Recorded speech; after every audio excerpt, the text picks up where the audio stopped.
So last year, we were tasked with the challenge of what data for good Vancouver could do for our own community. And so inspired by the UK Community Wellness Index project, we sought to take a data-driven approach to helping our community. So we assembled a team of highly skilled volunteers who have worked very hard to create a pilot of the Community Wellness Index dashboard for the Vancouver community. We hope the project can identify disparities, empower communities, inform decision-making, and foster collaboration between different nonprofits in the greater Vancouver region. So while the pilot focused on the theme of education, we hope to expand these measures in the future. Without further ado, I want to hand things over to Lucas, who is the team project manager for this project, to kick things off. Awesome. Thanks, Jeremy. Really excited for the opportunity for our team to share what we did late last year regarding the Community Wellness Index and kicking off this project. So I'm going to share my screen. We've got some slides and a little bit of a demo to go through. So let me just share my screen.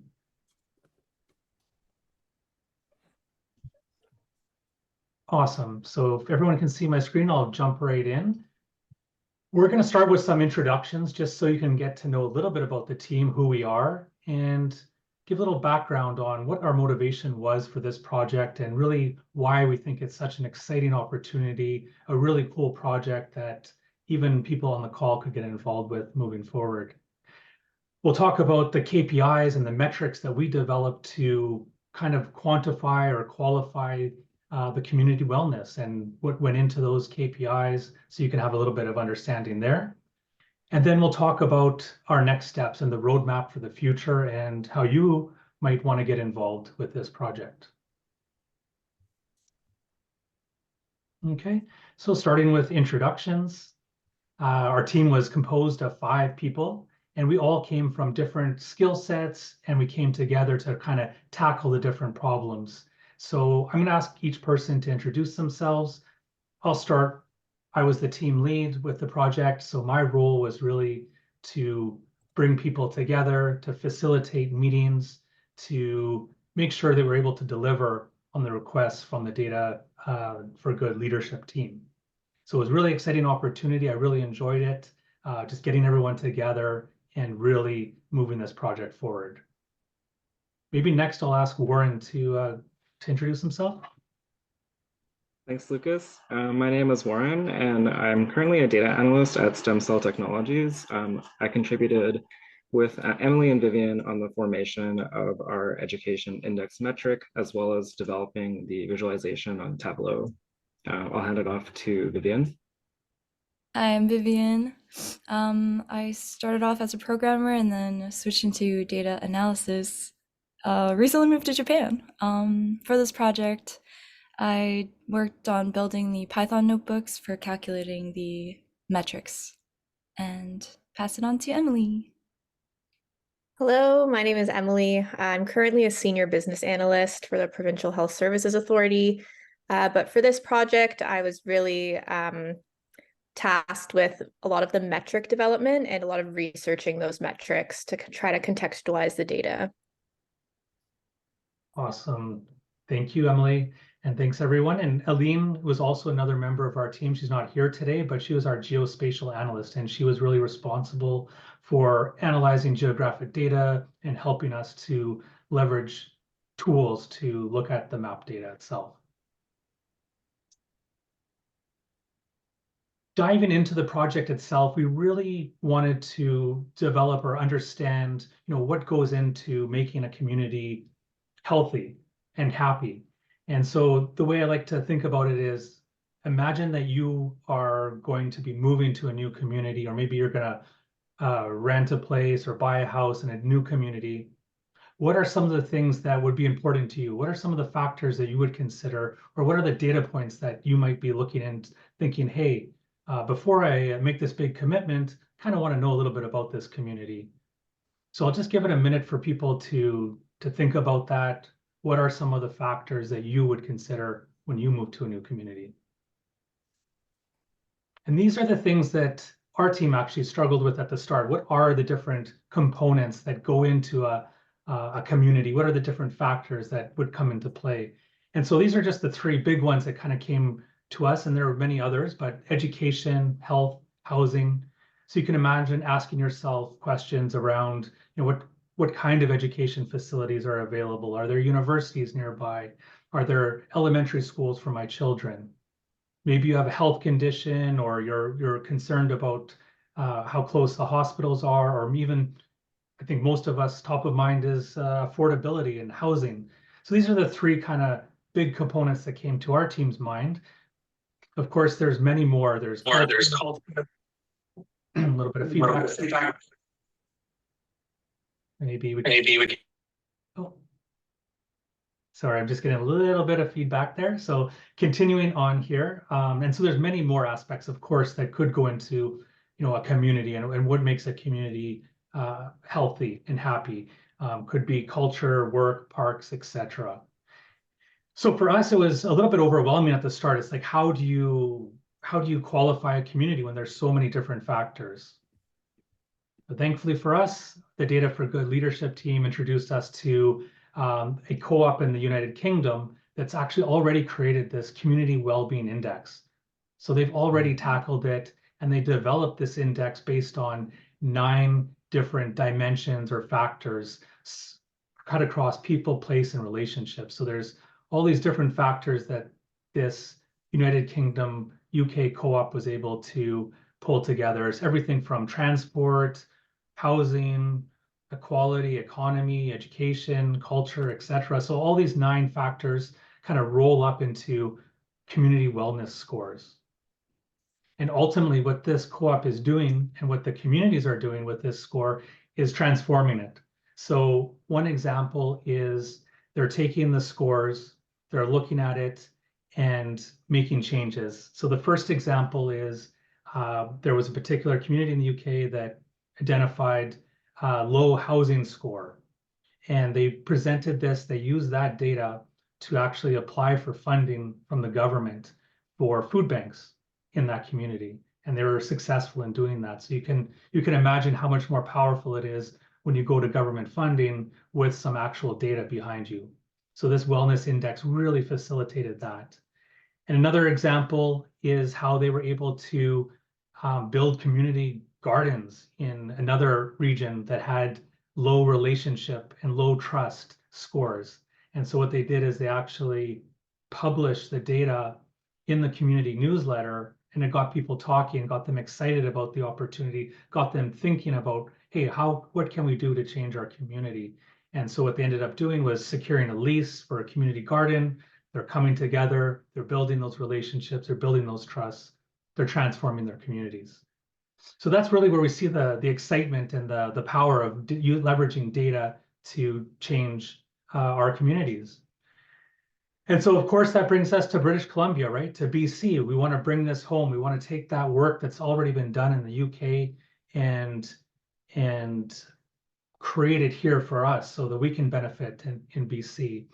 And there's so many, if you look at the headlines and all the things that are happening in our community, there's a lot of challenges that we're faced with, whether it be classroom sizes or healthcare or housing, etc. All of these things are top of mind for our citizens, for our people. And so we really see this opportunity to leverage this data.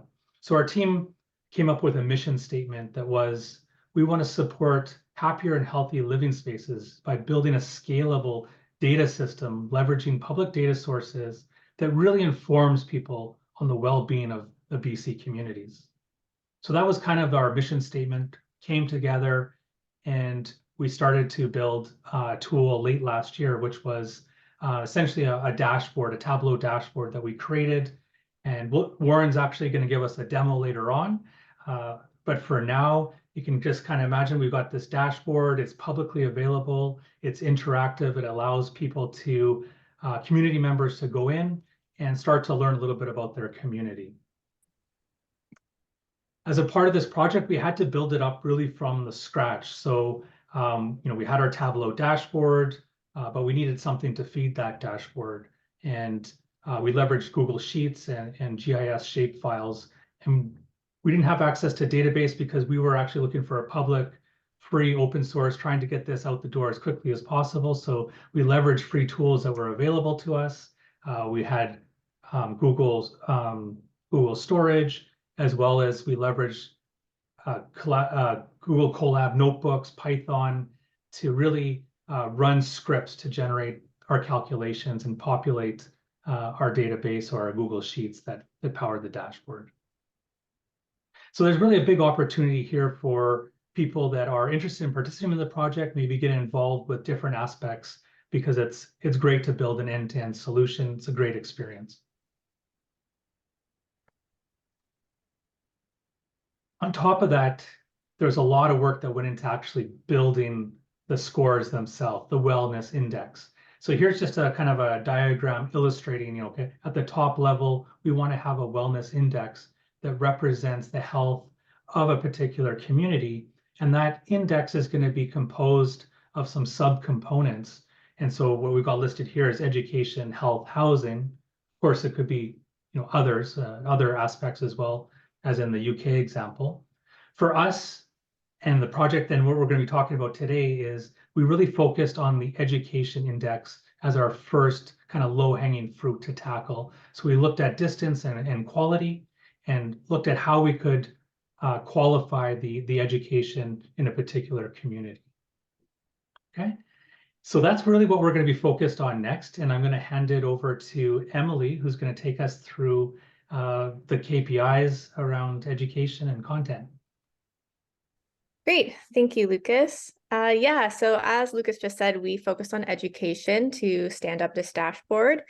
Before we could really get into the nitty-gritty of these wellness metrics or education, we had to know what we were assessing these metrics on. And so really the first thing we actually had to do was decide how to define a community. So we had three sort of priority items here where that helped us make that decision. So the first was alignments. We really wanted the way we defined a community to reflect somebody living in that community, how they would define their community themselves. So if someone was to view this dashboard, they would see themselves in the dashboard. The second priority was scalability. So recognizing that the example you'll see today is focused on Vancouver, but we have bigger aspirations than that. We do want this to see this be a province-wide tool. So we needed to have community boundaries or community definitions that could lend themselves to all of the diverse communities across British Columbia. And then finally, we needed to make sure that it was actually accessible, in that the data we can find and use will actually lend itself to the communities in the way that we've defined them. So we were a little apprehensive about creating our own and making something really niche, and then potentially not having the data to back it up. So we can go to the next slide. So ultimately, we landed on using the electoral districts for a lot of, because it met the requirements that I just mentioned. So this is scalable. There are electoral districts across the province. Another neat feature of that is that folks who should have some awareness of where they would fall in these, especially if people are voters. So they should see themselves reflected in these communities, versus something we just created from scratch, had a little bit more risk associated with it. Two other reasons why we chose BC electoral districts is that, one, the populations are comparable in size. This is just the way electoral districts are designed. So that makes comparing these metrics a little more contextual, a little more fair. And then lastly, as Lucas showed, the dashboard in the UK has been used to create change in communities. With the BC electoral districts, there is a clear pathway if somebody did want to advocate for their community, as there's a direct representative associated with each one that they could potentially escalate their needs to. Next slide. So now that we had that settled, we could start to really define our education metric. As Lucas mentioned, we decided to focus on distance. So if we were living in a community, how easy is it for you to get to school? And we also decided to focus on quality. So the quality of the schools themselves, meaning, are they meeting educational requirements set by the province or set by Canada? Or is there potentially a need to advocate for these schools in more detail? So with that, I'll pass it over to Vivian to talk about the metrics in more detail. Yes, so in this slide, I'll go over what considerations do we take? What facilities do we care about given the data that we had? And how do we actually score the distances that we calculated? So our data sources mainly came from the BC Open Data Catalog and the City of Vancouver data website. We had public data for these educational facilities, we're calling them. So that is the elementary schools, high schools, libraries, post-secondary institutions, adult education centers, and early learning programs, which in BC are called Strong Start. So when we have a distance, how do we actually determine if that distance is good? So we took the existing concept of the 15-minute city, basically saying that if you're within a 15-minute walking distance to necessities such as grocery stores or schools, healthcare, then that is ideal. So for our purposes, we inferred that 15 minutes of walking is 1.5 kilometers. And in the graph on the right, we made the distance of 1.5 kilometers correspond to a score of 8 or 80% here. But obviously, the closer you are, the better the score. So if you live right next to a school, then your score will reach a maximum of 100% or 10. And as you get further away, the score will decrease to a minimum of 0. Next slide, please. So this slide is text heavy to lay out all the actual steps that we took to do the calculations. So I did them in a Python notebook. First, I had to get the addresses. So I had 2 data sets.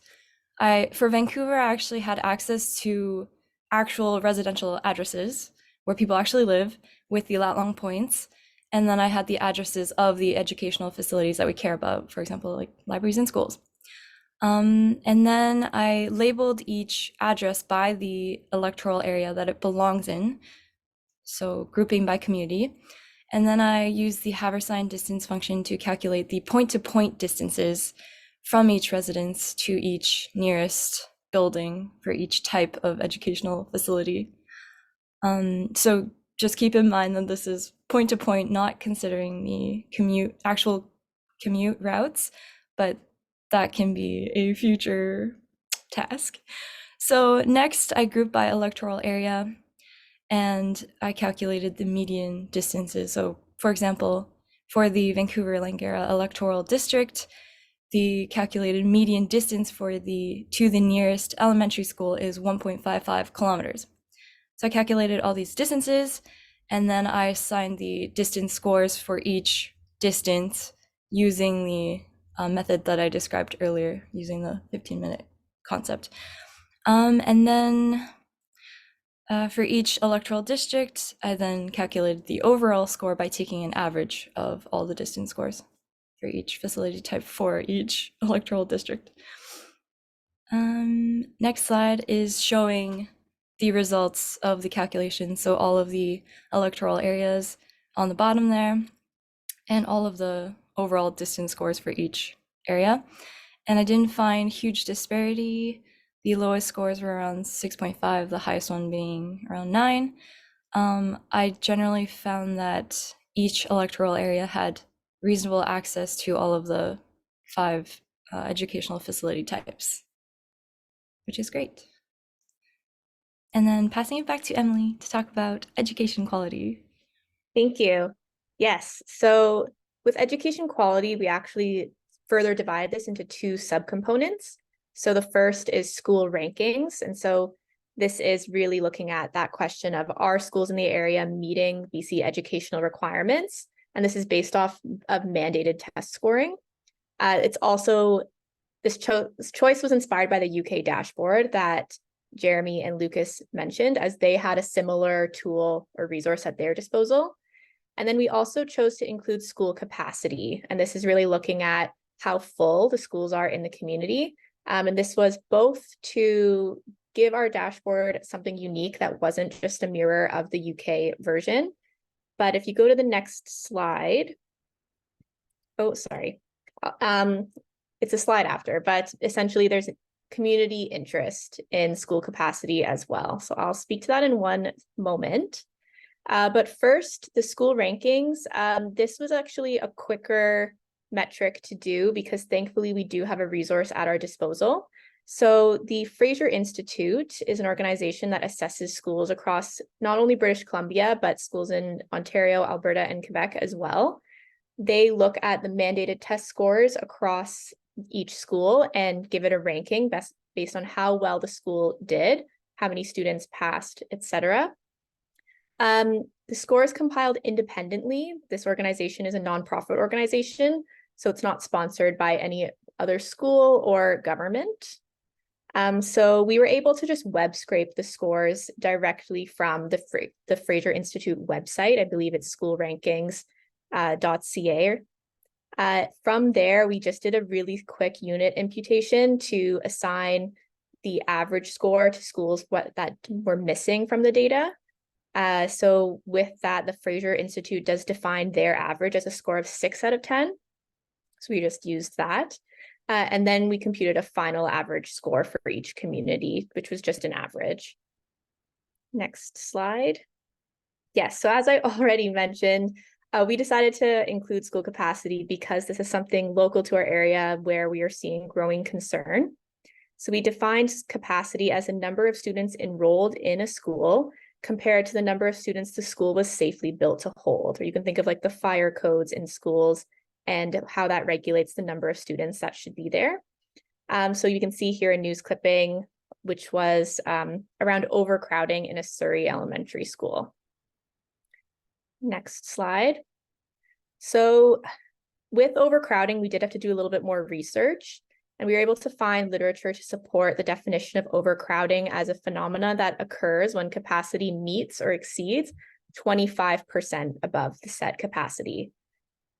So the plot on the right is similar to what Vivian did with the distances, but we had to contextualize that 125% capacity into a score out of 10. So you can see here, the peak of this curve is at around 100%. The idea being that if a school is serving the number of students intended, that is the correct number of students that should be allocated to a teacher, but also gives students the ability to learn from each other and get that full education experience. So that's why you can see when capacity goes down closer to 50 or 25, that score does decrease because there's less opportunity to learn from your peers and potentially do some of those extracurricular activities. On the right of the curve, you'll see that it does start to decline because now we're starting to approach overcrowding. There are too many students in each classroom, and that's where you see a steep drop off at 25% because that's the literature backed definition for overcrowding. And then that's where you see the lowest scores, as there's a ton of research out there to say that overcrowding or when there's too many students to one teacher, it really impacts students' ability to learn. So with that, we did have other considerations around missing data. This capacity data is made available by the Vancouver School Board, but private schools and specialty schools don't have this data as freely available. So that is a limitation of this metric. Otherwise, we were able to just use BC Open Data Catalog, data from the Ministry of Education to help facilitate this metric. So with that, I will pass it back to Vivian to talk about this calculation in more detail and close out this section. Yeah, so these are the actual steps that we took. So like Emily mentioned, there were two pieces. The Fraser scores, which we scraped from the Fraser Institute website and were already a score out of 10. And then the capacity data, which we calculated as a percentage at first, which is the number of students enrolled divided by the maximum class size based off of that school's building regulations. And then like Emily mentioned, there was some cleaning and parsing that we had to do because some of the data was outdated or missing. And then we calculated the capacity score for each capacity percentage according to the method that Emily just described. And then we grouped by electoral area again, and then calculated the mean capacity score. We used mean this time because we saw that there are some outliers where the capacity percentage was 200%. So we actually wanted those outliers to affect our data. So we used mean instead of the median there. And then for school quality, we just took the median Fraser score for each electoral area. And on the right, you see the results of the data with, once again, the electoral areas on the bottom and then the assigned quality scores. And once again, they're mostly similar. The lowest one being West End at around 5.5 because it's a smaller area and there's less schools, so there's more overcrowding, and they also received lower Fraser scores. And I think that wraps it up for this. And oh yes, to the exciting part, pass it to Warren to do a demo of our dashboard that we built. Great, thanks so much, Vivian. Great job, everyone. I'm just going to share my screen really quickly.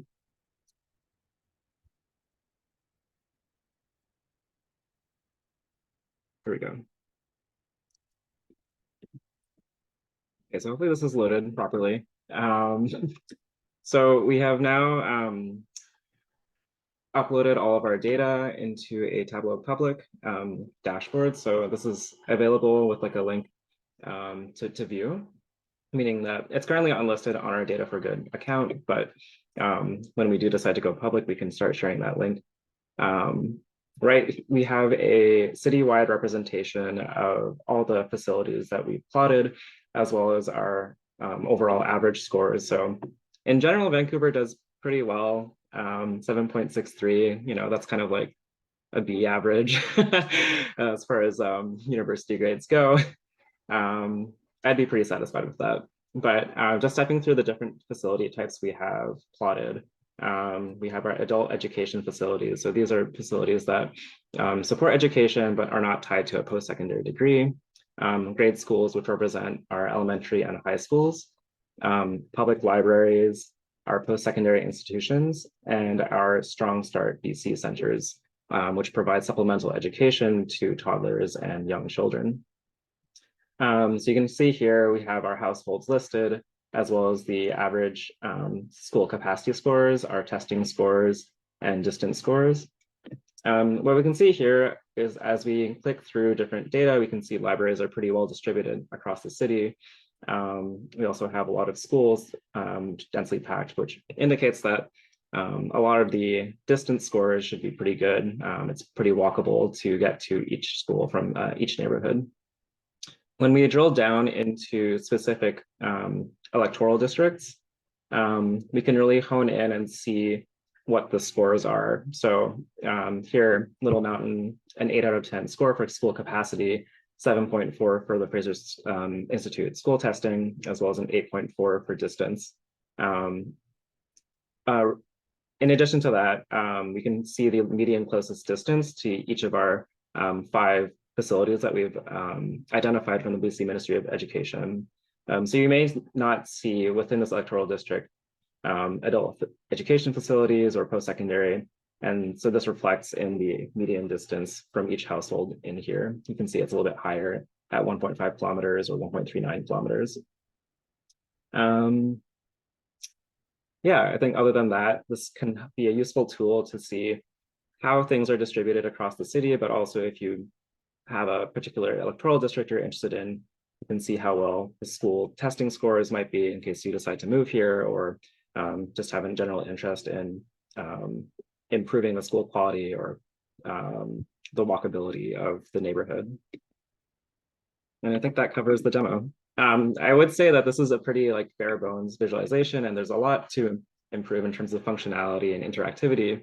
But you know, we got the project out the door in a timely manner, and yeah, I think it does a good job of representing the data. Awesome. I'll hand it back to Lucas. Awesome. Thanks, Warren. Let me share my screen again here.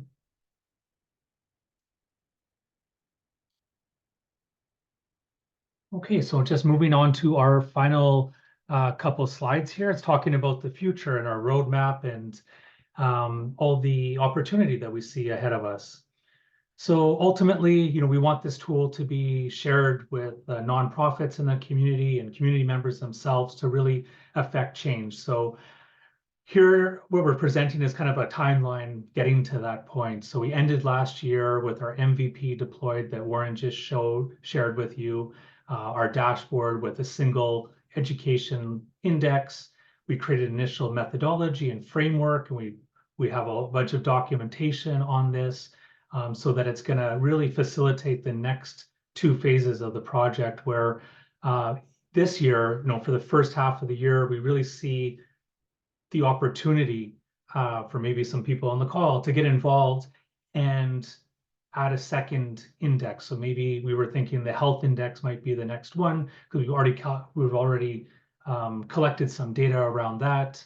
There's an opportunity to kind of work on the Python code and refactor it a little bit, as well as maybe moving to some database implementation and better dashboard, like through a paid Tableau subscription. And then towards the end of this year, we were looking at adding new communities. So basically scaling this to all of BC and adding a third index. So the idea would be, by the end of this year, you'd have 3 wellness indexes. It would be scaled to cover the entire community, and it'd be using some more production grade backend. So that would be like a really solid tool that we could already start using inside of our communities to affect change. And that's really where the Data for Good team is going to take this out and promote it with other nonprofits and even in the media, and get people excited about this and start making changes.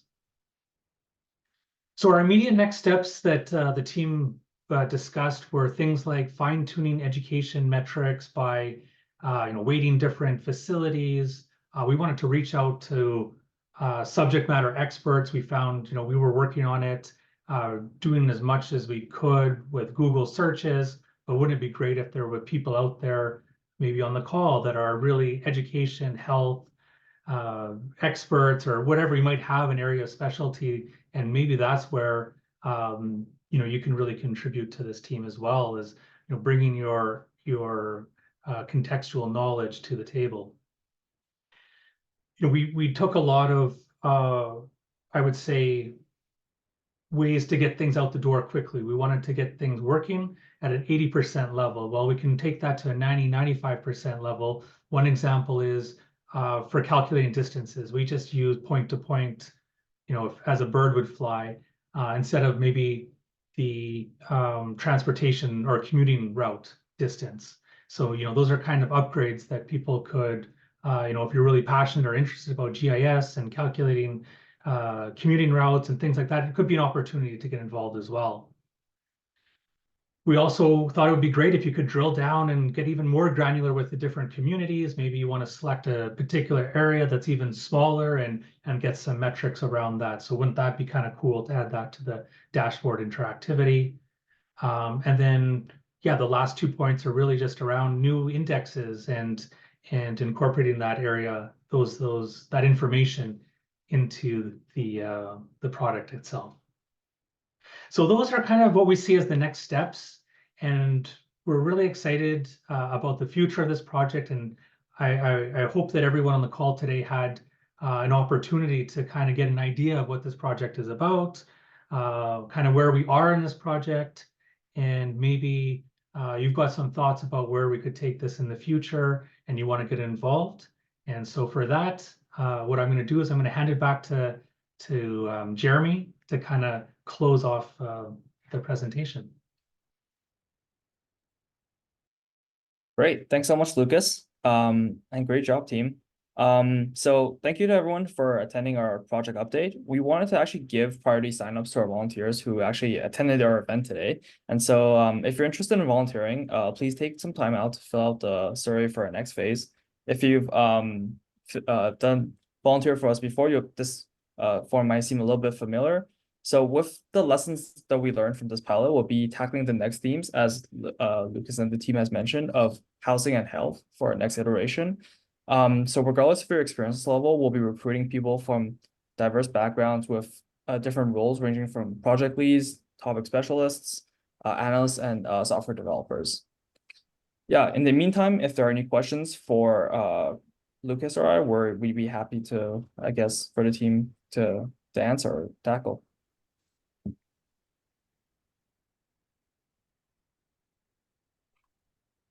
I guess Fraser has a dying question. I had a question. Yeah. So, you know, we asked you to create an MVP, you know, build a foundation that others can build upon, and something that's sustainable, updatable, and low to no cost, right? So I think it's just important for people to understand that there is some constraints around this project. And you know, I'm really curious if you could maybe share what you thought was the biggest challenge of doing this work, besides the constraints that I just kind of outlined.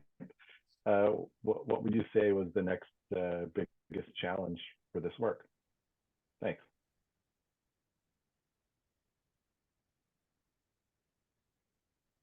I'll take a stab at responding first, and I'm very welcoming Emily, Vivian, and Lucas's input. I'll say that we probably spent the most time trying to identify what a community was and to have that be scalable, but also make sense with the data that we saw. And I'd say like that's maybe one of the biggest improvements that could be contributed to the project is identifying what community means to different people, or like maybe at a more granular level. When we discussed the identification of community for the UK co-op project, we had a chance to meet with their developers. They spent 2 years trying to look at bus stops, community centers, and really identify smaller communities that made sense to then develop the metric scores for. So I would say like that's probably the biggest challenge that we incurred.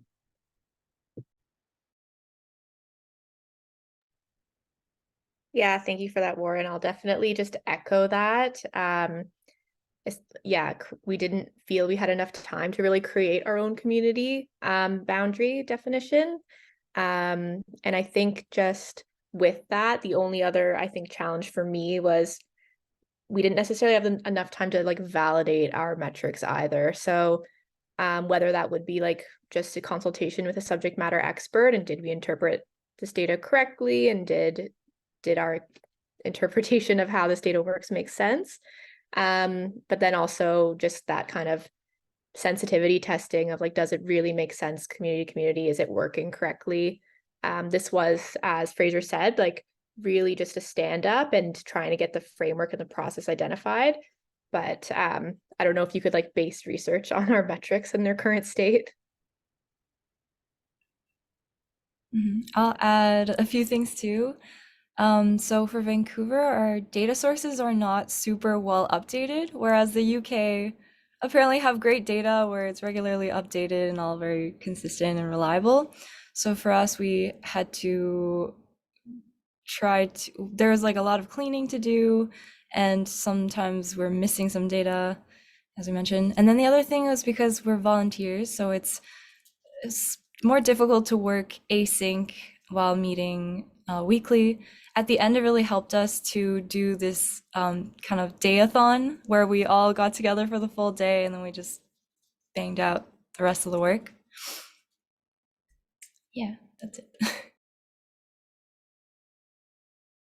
If I could give some input, I'm part of a Zen community, and I found that, you know, emotional well-being and mental health are really good. It's really important to have a group where you can, you know, have a space where you can open up. I'm not sure if there's some way to index that. I mean, I'm not sure if there's some sort of mental health is also a very new thing too, right? So I'm not sure what the findings are, or if there's any data available. But that's just one idea that I just wanted to put out. Yeah, no, thanks, Matthew. I think that makes a lot of sense.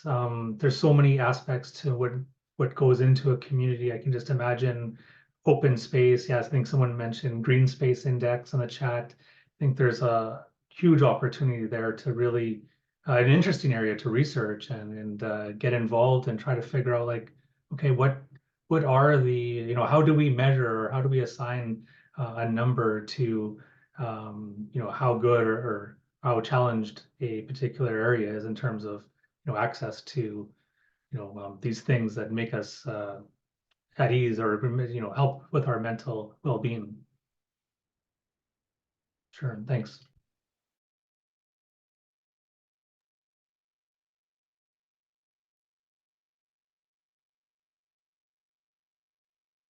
Oh, I think Philippe, you're on. At least I can't hear. Yeah, you're muted.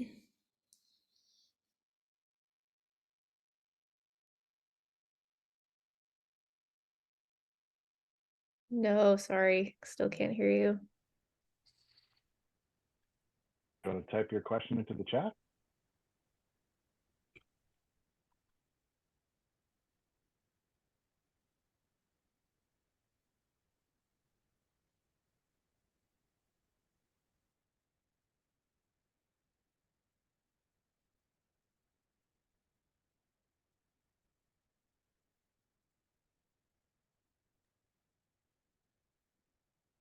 Maybe while we're waiting there, I just saw a few questions in the chat as well.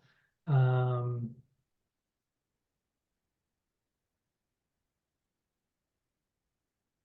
was,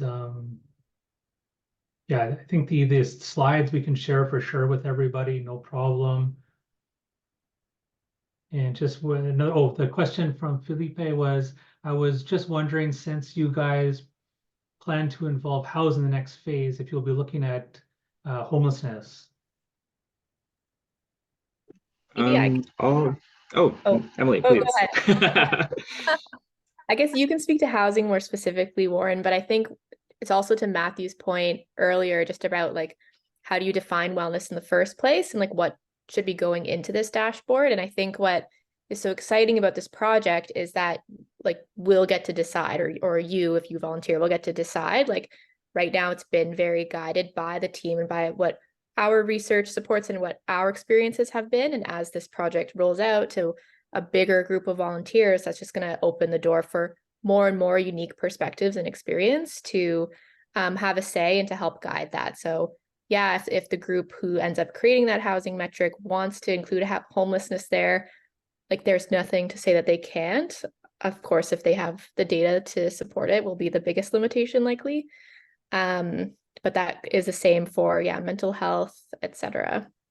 I don't know, Warren, if that's what you were going to say. Oh, I was gonna say, like, we did do like some preliminary research on like the housing data available. There's like a couple of special census reports that were published in like a BC-wide dashboard tool. So that data is available and it addresses homelessness as well as core housing need.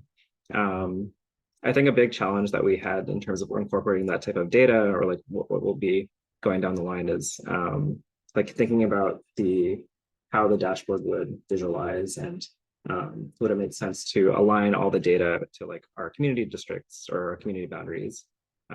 So finding data that's available and that it would be easy for a user to, go to one tab and say, oh, this is the housing need or like the housing index for this area. So as far as like that data goes, like I think it's open to being incorporated.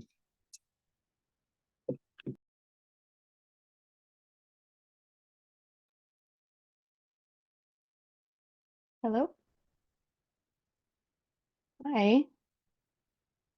Just wanted to thank you all for presenting your work. Hope you can hear me. Yeah, I'm definitely interested in being involved in different other stages of the project moving forward. And just some questions for the team I had were, did you look at, were you looking at other research being done in this area? Are there any partnerships that you found you'd be particularly interested in seeking out? Are there any data sources that you would want to seek access to in the next stages of your project? Thank you.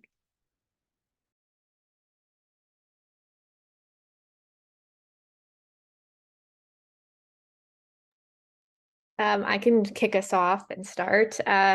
So in terms of partnerships, Warren did mention we were able to meet with the people who created that UK co-op wellness index dashboard. So that was a really beneficial opportunity to hear from kind of our inspiration directly. And understand like all of the time and work that went into the tool that they have created. I think we also got a chance to meet with kind of a community advocate for a lot of the schooling, kind of residential zoning and capacity pieces. So that was also really helpful context for us and just motivation.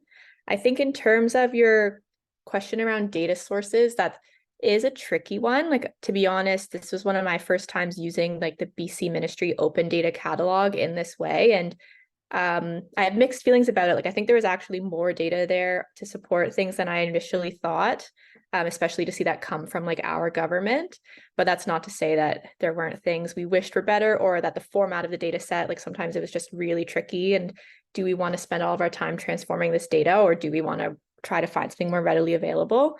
So I think it's a mixture. And I think depending on, the length this project goes on for, there might be opportunity to request data. So maybe it isn't publicly available, but maybe it can be made available on request. And that's something that potentially, if folks are aware of data that exists and they know it will support their needs, that could be a possibility. I'll open it up to the rest of the team if they have other ideas.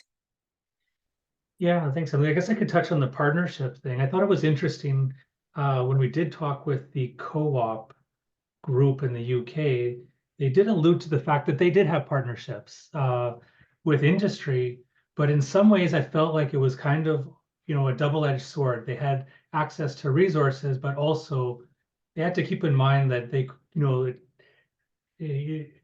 had to be careful about how the data was presented, I think, because it could lead to, problems like commercially for certain organizations if a particular index was, misinterpreted or something like that. So I think, partnership sounds like a great opportunity, and I think it would just have to be really careful with who you do partner with, and the expectations are clear front. I'll add one thing, because I was kind of surprised when we were poking around to figure out what information was available. Many school boards depend on private companies to manage some of their data. Because one of the things we were interested in as well, could we get catchment areas, right? So those are the areas that kind of feed into a school. And for many school districts in BC, that information is managed by a third party. So the school boards won't necessarily release it unless they get permission from that third party. So I was actually kind of surprised that things worked that way. I can understand it from a school district that, we don't want to deal with this, or maybe it's complicated. There's maybe a few companies that support this across the province. But yeah, so there's that type of partnership as well. Like, how does a school board really want to share that information when maybe what you highlight is the fact that their schools are overcrowded? Or are we going to be restricted in terms of how we're allowed to use the information that they provide to us? So, I thought the team made a really good choice in terms of choosing the neighborhoods, because it's something that's repeatable across the province, and it's publicly available information. So I just thought I'd share that point. I was really surprised that happened.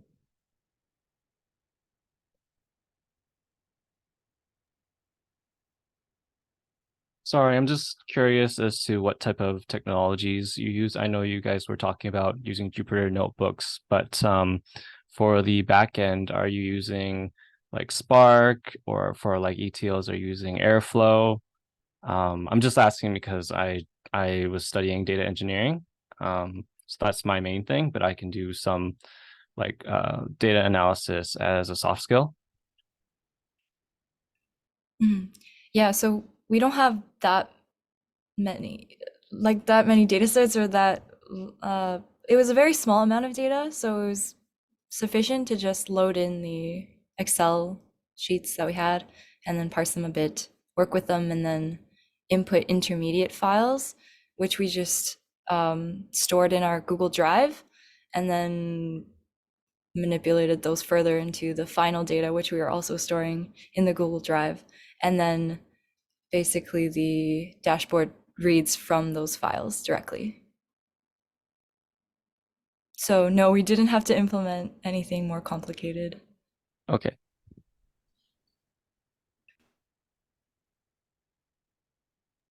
And again, this was a zero budget project, or close to zero budget project.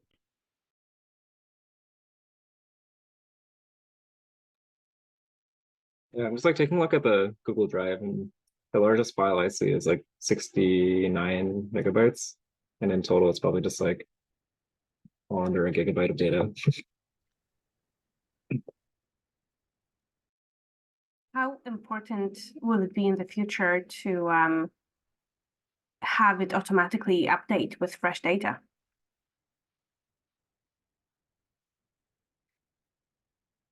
I can see Yeah. some.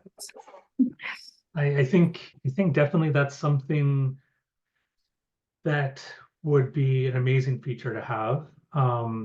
Certainly where the data is available and in a format, like anything that could be automated easily, I think totally makes sense right away to do as like the next steps. I think practically there, at least in the short term, there's probably going to be some data sets that are, going to be difficult to clean, or maybe, you might be a little bit more challenging to automate. So those pieces might have to be done more, let's say, periodically and more manually. But I totally take your point, like where we can automate, I think it makes a lot of sense just to avoid repetitive work. Yeah, and I'll oh I'll just quickly add like that the source data also doesn't necessarily change from day to day or month to month or sometimes year to year, like where that's the other limitation I think right now, especially with the data sources we're currently using. Like I think the Fraser Institute updates their scores annually. The BC Ministry Open Data Catalog, like those data sets are also not kept super up to date. The Vancouver School Board data we use, I think, was actually even older.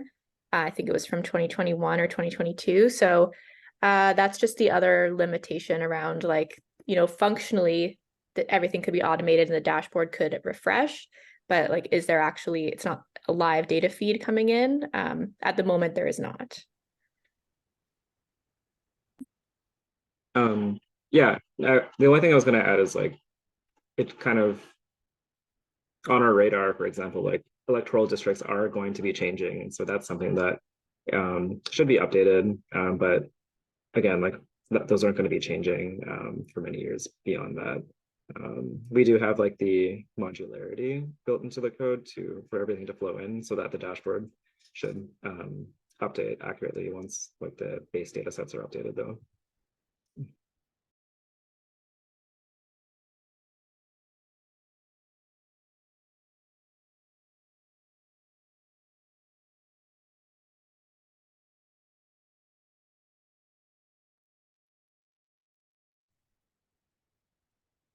It's a comfortable silence, right? So did everybody see the sign up form in the chat? It's very near the top of the conversation from Jeremy.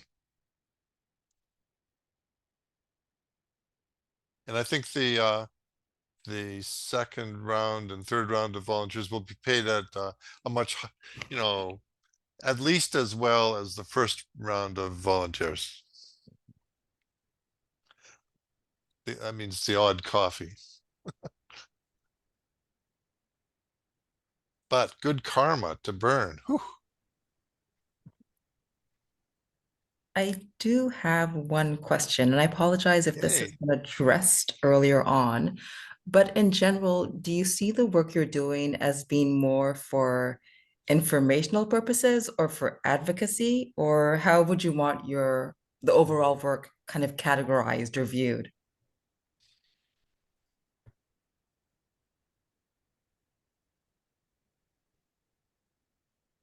I guess I can start. I think it's really open-ended. I mean, I don't know, it's kind of open-ended. I think the most important thing, at least from me personally, is that this is used by the community to change things, to make things better. So I think that's kind of at least how I saw the overall goal. So yeah, I don't know, like nonprofits, individual community members, who knows, right? Anyone that is applying for funding. I just think there's so many opportunities. You know, if it's right at your fingertips, you know, the average person might not be able to collect and analyze all this data, but oh, they see a problem in their community. They're aware of this tool that's out there. They can grab this information and quickly share it with whatever group they're sharing it with, and hopefully, you know, inspire change and get things moving. So. Okay, thanks.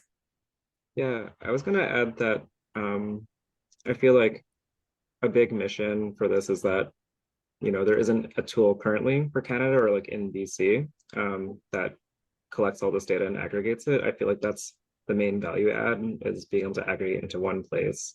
And I feel like the impact that I see having a little bit higher significance is when we reach out or like expand the scope to more rural areas of BC. I feel like that would be really interesting, so that we can see a little bit more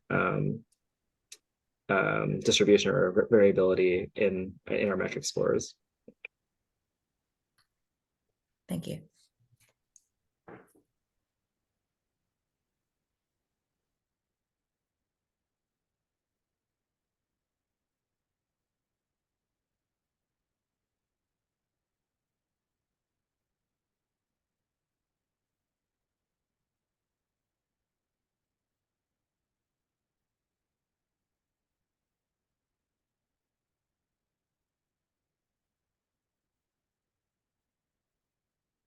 Okay, great, awesome. Looks like we're questioned out then.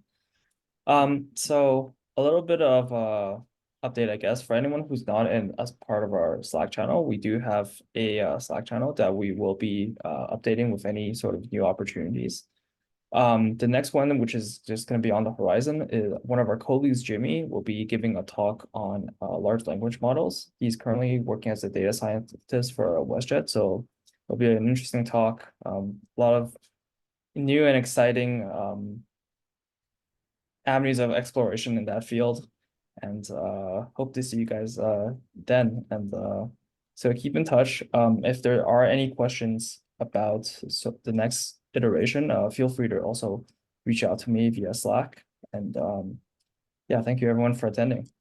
Sorry, and if I could just point out that if you came to us via Meetup, you are probably not on our email distribution list, So just go to our website, vancouver.dataforgood.ca, and just click the volunteer thing, and you can opt in and start earning karma.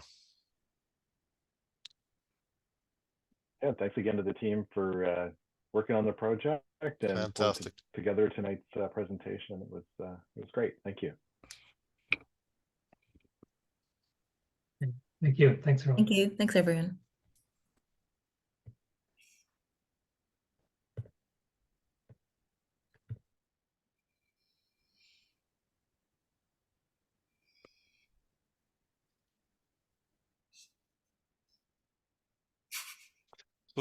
So Jeremy, they actually shouldn't join Slack unless they have opted in through the volunteer thing. Is that how it works? Yeah. Oh, I thought it was we sent out the volunteer sign up form, like, and if they fill it out, we give them priority access. No.